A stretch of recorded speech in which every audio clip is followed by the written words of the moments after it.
Hello, and welcome to the Ask Arlene show. Another wonderful episode. We're so excited because today we have with us an amazing guest by the name of Tracy Doyle. She is an author, she is an entrepreneur extraordinaire, she is a part of the wonderful community of life coaches, people who actually touch, move, and inspire us to do better and to be more and to grow. And we're so excited because today she is going to tell us her harrowing story of how she was able to go from stuck and to go from stressed and to go from bound to to light. Having written a brand new book and now walking on Easy Street. Hello, Tracy Hello, Doyle, hello, hello. and welcome to the Thank Ask you. Arlene Show community. Thank you, thank you. So, I would love for you, first and foremost, to tell us the title of your book and to tell us a little bit about your background so that our viewers can really know who it is that we're talking with today. Gladly. So let me just show you the book. So the title of the book is Life Storms, Finding Your Clear Sky. And, basically my background is, where do I even start with that? Basically what most people know about me is that, I'm a successful entrepreneur. I really started my life living in Elizabeth, New Jersey, which is, not a great section. I grew up in what's called the Port, which is the poor section of the town. So I started there, but I worked my way through that. First in my family to go to college. Congratulations. Thank you. I studied psychology and counseling, but sadly, I came from poverty. So having put myself through school, I couldn't afford the advanced degree. But I transitioned those skills that I learned in counseling and psychology, which were really just active listening skills, and I applied it in the pharmaceutical industry. So I had a phenomenal, stellar career there. And it really prepared me and shaped me for who I am. Because I transitioned from that in 2002. I started my own business and was a big entrepreneur for a long time, right? So I, led and built an award-winning multi-million dollar business. And then in 2023, I exited from that and wrote the book because really I want to live a different purpose now. That purpose Yes. before was really transforming science into clinical practice and educating physicians. But now I want to share my lived experience with overcoming emotional burnout, especially for entrepreneurs, but for anyone really struggling with conflict in relationships and struggling with what they clinically diagnose as emotional dysregulation. But let's talk real talk, emotional outbursts as a result of burnout. Wow, you gave us a mouthful there. Emotional outbursts as a result of Emotional burnout. emotional burnout. What is that? Explain that to me. Yeah, so burnout, I struggled with it for years and I really didn't know what it was. So burnout really starts out feeling like overwhelm. And then Okay. it moves into, well, it starts out like stress. You just feel stressed all the time. And then it moves into overwhelm where you're just like, I'm just overwhelmed with everything, with all my responsibilities, especially as Been we there. age, right? And we start having more responsibilities added to our plate. Then it sort of moves into what I call the conflict phase, which is all of a sudden it seems like everyone and everything is against you and you're thinking like you're at odds with the world and you're like bumping heads with people and you feel like no one understands me, no one hears me. But you keep pushing through until you get to what I call the breaking point. And the breaking point is when you get to a place where like you feel like you just can't handle one more thing. And what it looks like is one day you're managing it all and you're like, yes. And the next day you're just reacting to things that like don't make sense. You're just overreacting. You're having meltdowns. Some people go inward. Yeah. They melt down and cry. Others, like me, will have a volcanic eruption that you don't know where it came from. Right. And the shame that causes at home, at work, because it happens everywhere. So And it's not like you can handle it at work and then you come home and you have the outburst. It could be anywhere. anywhere, because once you get to that point of complete, and I say it, complete disconnect, Mm-hmm. you're like this, 1 minute you're okay, the next second you're not. And it's like a roller coaster ride of emotion, which is Well, why I'm terming it emotional burnout, because we emotionally burn out from all the things that we do. and is that what led you to the method that you operate in that helps other people to overcome this? Yeah, what led to it was this. I mean, there was a time when I was so isolated and alone, and I was struggling, and I didn't realize I was struggling. And I pretty much had this belief that I have to sacrifice myself for everybody, and so I did, right? And Mm. I felt like a human doing. I'm doing. I'm doing. I'm doing. And it got to a point where it was a breaking point, and I felt like I was just done fighting everyone and everything. And I was at this place in my life where I'll never forget it. It was December 21st, 1999 is when it really happened. And, where it took me, and if you read anything on burnout, where it ultimately takes you is the same place I landed, which was I woke up that day. I caught a glimpse of myself getting ready for work. My eyes were hollow. Mm. My spirit was dim. Mm. I didn't even recognize myself, because it was like I was so empty inside, and then Wow. I'm whispering inside my head, I'm done. I'm done. And I'm having a diatribe. I'm done taking care of my mother. I'm done being responsible for my sister's kids. I'm done being stretched in every direction at work. Right, right. I'm done fighting. I'm done fighting. And then I thought to myself, you know what? If I got good and drunk, I'd crash the car. And if I crashed the Mm. car, no one would know I did that on purpose. And That's some that's serious overwhelm. burnout takes many people to substance use, and it takes many people to the bitter end, which is sadly suicide. And for me, it had taken me to this place of thinking that sacrifice meant not living anymore, right? Wow. Because it would go away.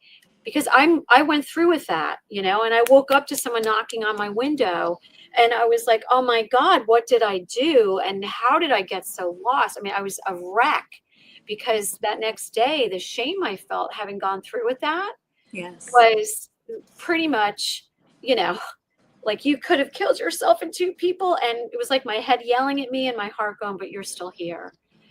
And I went on a journey after that, because that, I wanted to live, and I had to learn that sacrifice did not mean losing and abandoning myself. It meant finding my way back to me, because that's where burnout Wow. took me, to a complete state of loss and disconnect.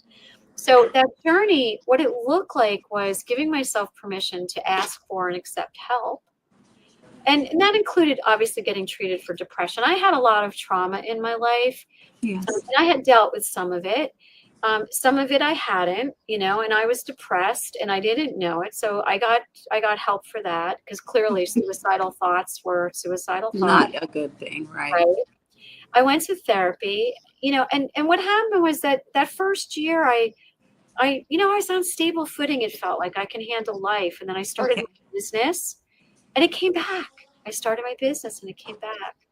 And I found that all the self-help books I was reading, I mean, everything, I was doing coaches and therapy and you name it, I did it. But it kept these reactions, this stuff kept coming back. And the shame was so deep and so real. And so then Mhm. I was like, okay, I'm smart. I got to figure this out. You know, so what I found was basically that what was driving my burnout, and this comes from a story actually, that I had a boss once, right? And I was like, I'm overwhelmed and I can't do this anymore. And he actually said to me, all that's coming from inside you. And of course, I'm from New Jersey, so I had some choice words for the guy inside my mind. Right. But back when I was struggling again, I realized there had to be more, and what was happening inside of me. So here's what I've learned, and this is what led me to creating the Aurora method. What I learned was it was my internalized beliefs that were shaped by early life experiences that distorted how I thought, how I Yeah. felt, and how I related to other people. And the deeper and deeper and deeper I got into burnout, the more distorted it was. And it was a friend who shared it. She shared a tool with me that she learned, and she was from the same industry as me in pharmaceuticals. And what she showed me was this tool that was a self-assessment. But what it showed me, having studied psychology, was where in my life did my needs get stunted? Abraham Maslow says when you've had an experience, a trauma or a wound or something where your needs weren't met, you sort of stop right there. And then what starts to manifest from that is like fears and self-centered thinking. And so, when I saw this tool and I saw what it was uncovering, I was like, this is the bomb. Like, it's really, it like showed me things. But what I learned was that as much as it showed me, self-knowledge doesn't solve it, right? It was getting to this place where I call it the reaction cascade, where I had to come to terms with how did my life experiences affect me and what's happening today? What's the distortion? What I realized was the key word here is resentment. Resentment, people say, oh, I'm resentful at, right? They think they're angry with someone. But the word resentment comes from the French word ressentir, which means deep, deep feeling. So is a deep feeling. When we recognize what we felt then from that experience and the initial belief that was shaped, we can see, and I always point to my body, we can see that it triggers a limiting belief, and then it shoots right to your feet, to a fear, comes right back in between your two ears to those thought, feeling, and action distortions. And that's how we walk through life burned out. And I figured out a solution, which is take that self-assessment, but then I created another tool called the turnaround. And it helps you really look at your patterns. And now I truly believe in my heart that emotional burnout is nothing more than a pattern problem, right? It's our thought patterns, our feeling patterns, our behavior patterns. And when we can see them, we can name them, and then we can change them. And that's basically what the Aurora method helps us do. And it's a series of exercises that gets you there. And in getting you there, it ultimately takes you to a place. I called the book Finding Your Clear Sky, because you change your perspective. And then you practice that turnaround and that change. And can you give us an idea or an example of Yeah. one of the exercises that we can do in order to move forward and not be so in our feelings, but have these better relationships that you've spoken about? Yeah. So in the Aurora method, what it shows you is after you do the honest assessment with yourself and you do the turnaround exercise and you see your patterns, I'll give you one of mine. I had some early trauma, right? And I'm not going to get into belabor the trauma, but one of the takeaways that I had was I don't belong. Okay. So I'd re-feel that, right? Like all of a sudden I'd be in a room and I'd feel like, oh, people don't like me, oh, I don't belong, right? And I would literally get real bristly, because my fear would be triggered. But with the Aurora method, when we learn how to have essentially a personalized affirmation program or a mindfulness program, I can now say, I'm worthy as I am, and I belong right here.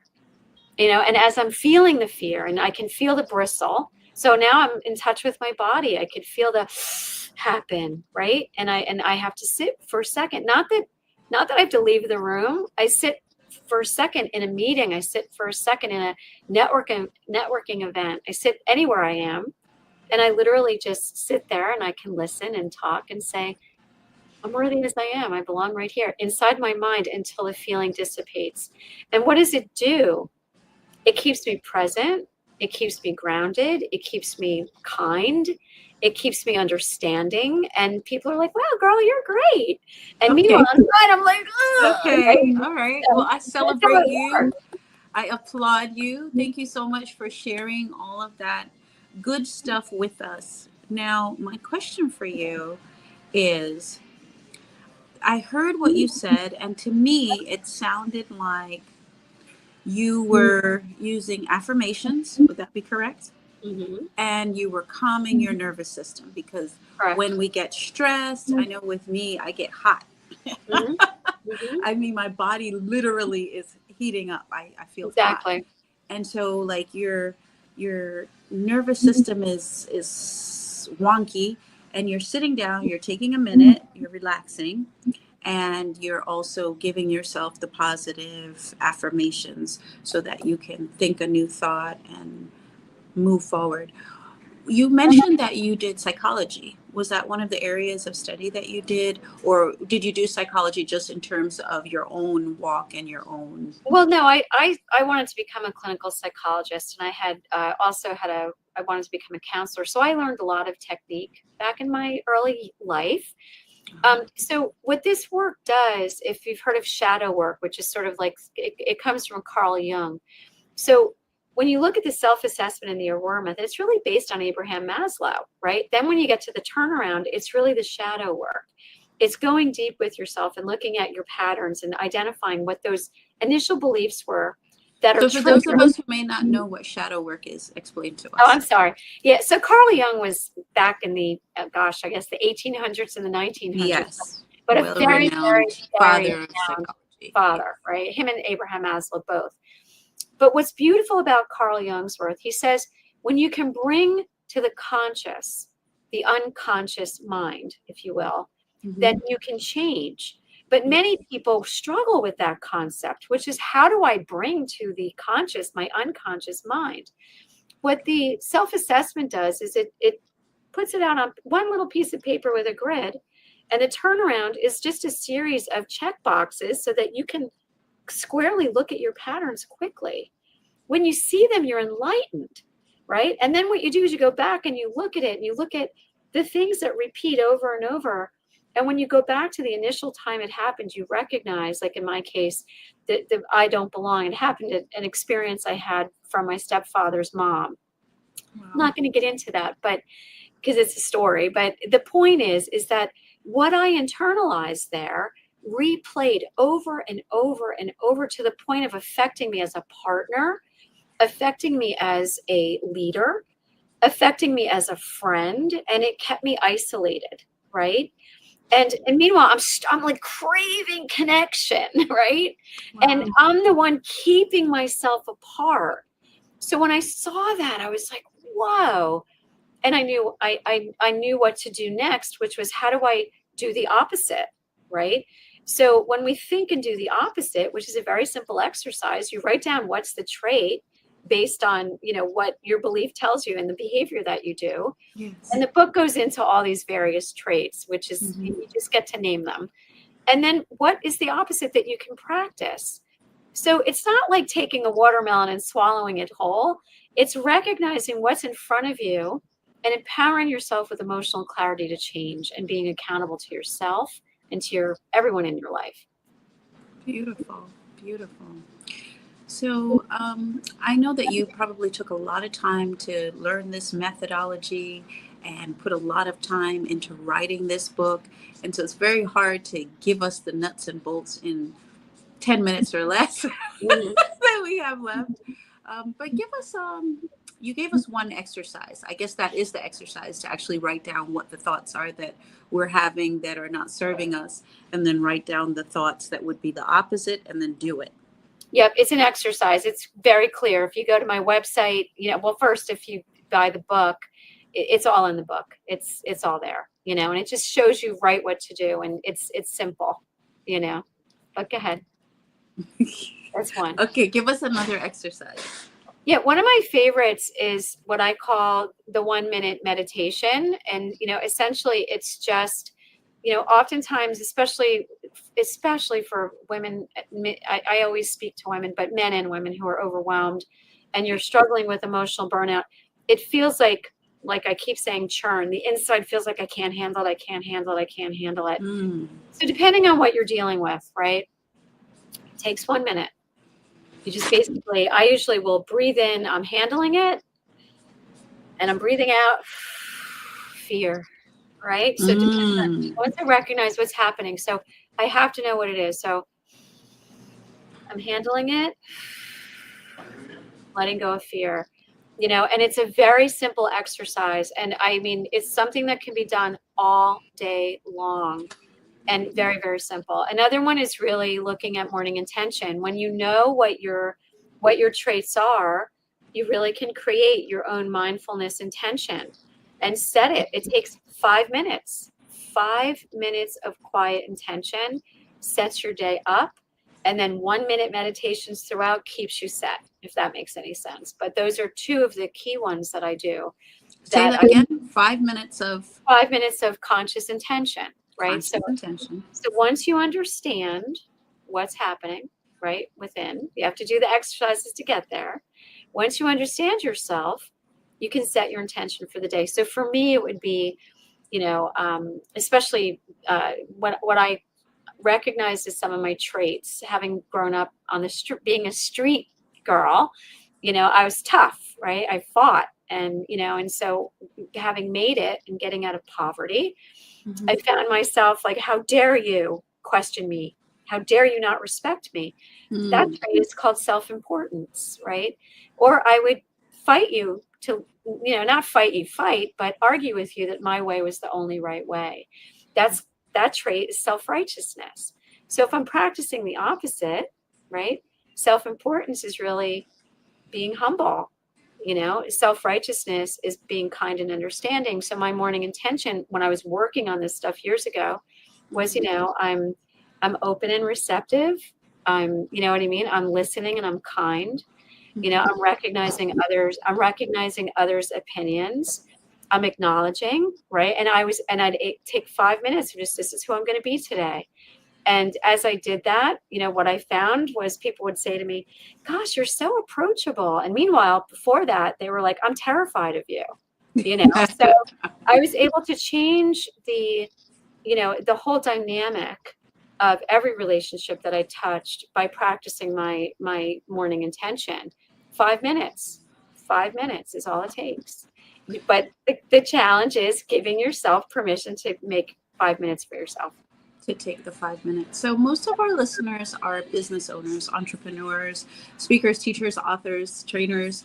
And so what was your profession before? I know you were an entrepreneur, but what was your business? So I started and built a medical communications company. We serve the pharmaceutical industry, and medical communications is sort of like marketing with lots of big projects, multi-work streams, that you have, and you have to really do it with precision. And the pharmaceutical industry, if anyone knows it, there's always a beginning, and then an end. There's never a middle. So you're pivoting, and always meeting the deadline never gets pushed back. So very intense job. And for any entrepreneur out there, I can appreciate that feeling of having to manage it all, right? Yes. And that's really what drives a lot of burnout. That's a belief, by the way, having to manage it all is self-reliance and not being willing to ask for help. And so as an entrepreneur, for me, when my burnout got real bad, it really happened. It happened. I went on the journey. I got better, but I call it deceptive complacency. We get like, okay, I'm better now. And I started the business, and who cares about morning mindfulness? Who has time? And I went right back to burnout. And it's like Alcoholics Anonymous, where you have to consistently tell yourself that you are in recovery. Correct. Burnout is, to me, emotional wellness and emotional healing, especially if you've crossed that line into burnout and you've gotten to that I call it that dark space of emotional dysregulation, which are the emotional outbursts. Okay. You have to learn to calm it. And it's a daily practice. And it's one that creates a change, a turnaround change. But in the absence of practice, those beliefs come back because we get triggered. So we have to manage those old wounds and those old beliefs that were shaped. And by reshaping them daily, the outcomes are amazing. Like, I've mentored women for years, and I mean, restored relationships with their husbands, restored relationships with family, better teams in terms of better leadership and leading with clarity and confidence. So it's interesting that you say you've worked with women. You're not just working with entrepreneurs and working with people in their business, but it actually is helping them in their marriages. It's helping women throughout their lives. And I think something that's very interesting is the fact that a lot of times, as you mentioned, it's us. We think it's other people. We think it's them. But the consistent thread throughout our lives that shows that this situation keeps coming up Mm-hmm. is us.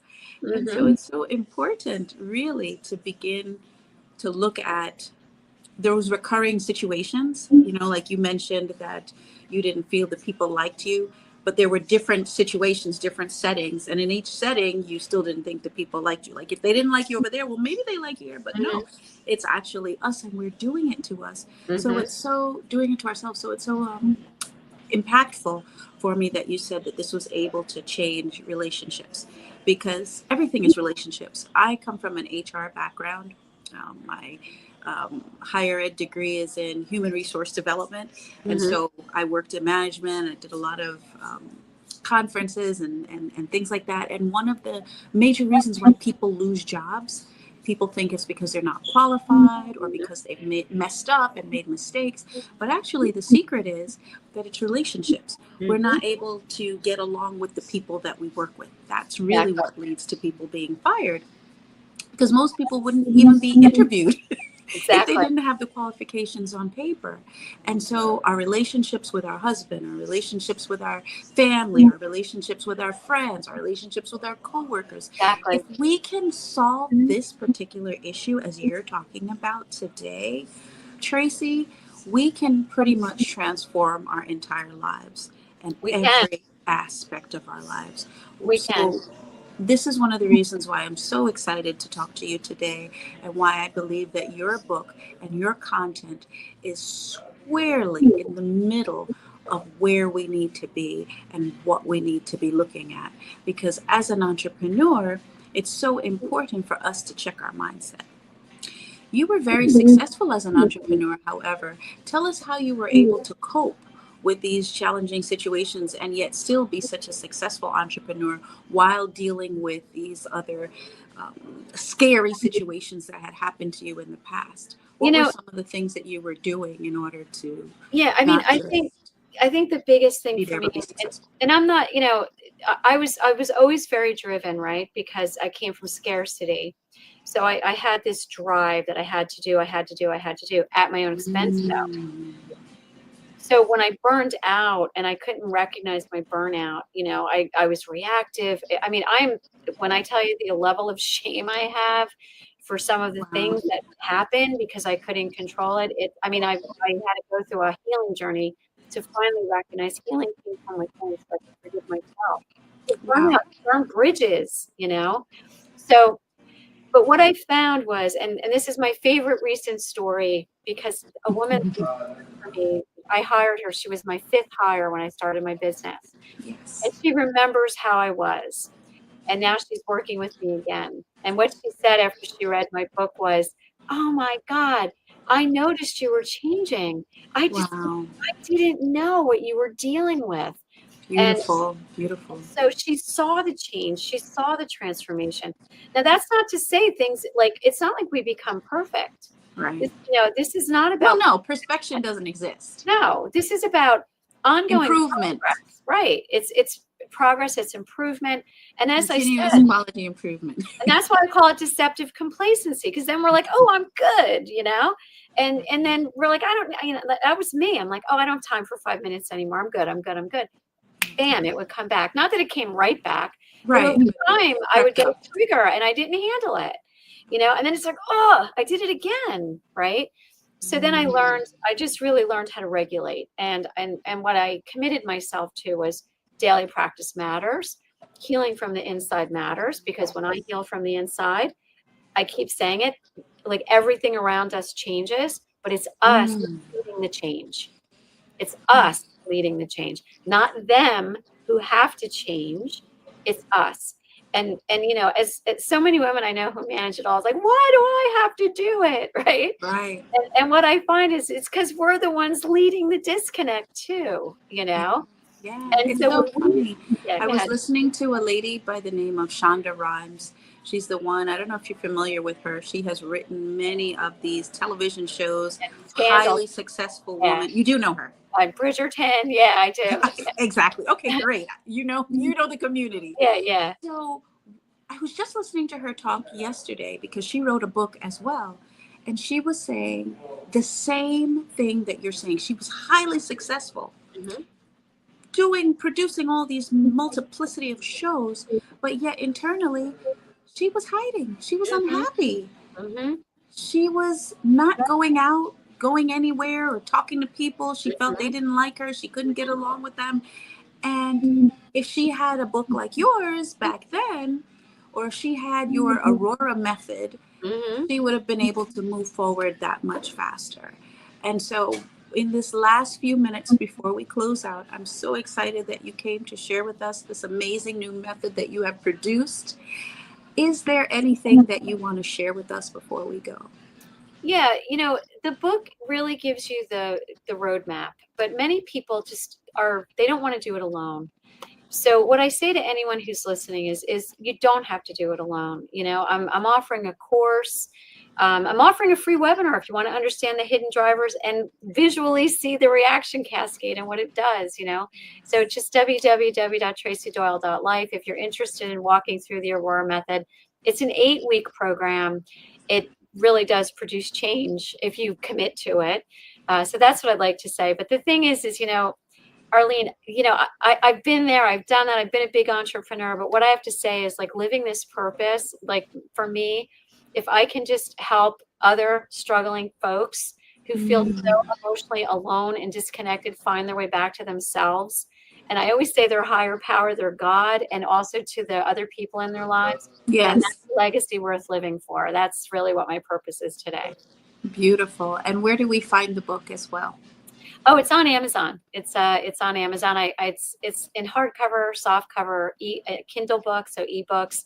And I'm happy to announce I'm launching my audiobook next week. So I know Yay! people are busy, so Yes. they want to listen, they can listen in. And for those on the audiobook, I offer them a special website where they can go and get the resources that are in the book, so that they can print them out, they can have them, and they can work with it. So Beautiful. Well, Tracy, I would like to say thank you for the work that you're doing in the world.